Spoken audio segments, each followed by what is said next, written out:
Two questions. Anybody has a question? I can only handle 2 questions because I have to go off to Kloten Airport.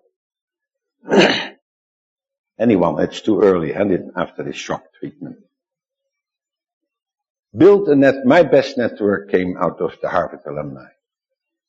And I've kept up with them. I go to reunions. When I go to Boston the end of July, I definitely go and say, yes, you have a question. How do you figure out what are the people you want to work with? When you say you're hiring, for example, students, which is kind of your recruiting criteria in a way? No, that's very simple. I tell my secretary, here are the CVs of all the Harvard students in the first year. Find out how many work for GE, 12. How many work for Pratt & Whitney, 6. How many work for Rolls-Royce, 2. I got to see them, right? These are engineers who worked for 3 years at those companies. I got to see them, and then I hire 1 or 2. When we went to China, I went to Stanford. There got to be Chinese students at Stanford to do a summer job for me. Oh yeah.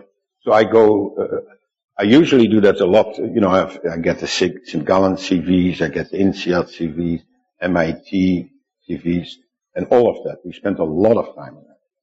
And then we interview them. But we have clear assignments, what they have to find out. Because finding niches on hole drilling jet engine blades is of course not an easy one. I need to have an engineer. Yeah, any other question at this stage? Not yet? Good luck. I sold all my companies in 1987 because I had to, and they were bought by George Fisher, a whole bunch of them, Switzerland. Then in 1996, when we found out there were 11 planes on the ground in New Zealand, and they said, Bert, they were your parts. And I got a $40 million court suit, which I didn't have. And we settled after a year, and then the insurance company said, but we don't insure you anymore. So I was willing to give it away to Pratt & Whitney for nothing, for book value. Then General Electric said, hey, you're in Dallas, you're in Los Angeles, you're in Boston, you're in Germany, you're in Holland, you're in Singapore. We doubled the price. And then Rolls-Royce came and said, you see me smiling? So I got rid of that stuff. And then in the year 2000, when I became 70,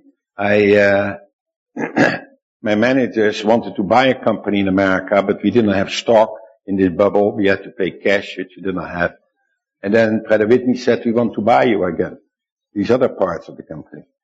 And then I hired a banker, and we had 12 people bidding for us, and finally Sulzer, Fritz Farney, you've heard of him, and his successor, Fred Kindle, my friend who's now running ABB, he bought our company. I kicked out Pratt & Whitney because they were difficult. Sulzer called me from China, Bert, can I see you on Friday? They came on Friday. He said, well, we bid that. I said, well, you make it 25% and put it in euros. And I sat with him alone in the car, going to the Nens restaurant, and we had typical Swiss handshake. Not 45 accountants controlling your book. They bought us, and they were very happy thereafter, although they paid a hell of a price. Hey, good luck with your entrepreneurship. And Miriam, if there are questions as a result of this, let me know, because you're a test case, and you're a good test case. The stage may have a little present for you. First of all, thank you very much for coming. Thank you. It was a great pleasure. So this is a nice champagne from St. Gallen. From St. Gallen today. This is a great book from our university. Oh, Thierry. By the way, Thierry we sent to Harvard for 10 days. I'm sponsoring professors of entrepreneurship to go to Harvard for 10 days. Thierry Valery went last year, and I think we have 1 or 2 from St. Gallen again going for this year. Because in Europe, we're short of entrepreneurs. Students want to study international. Professors don't know what internationalism is. Cheers. Thank you.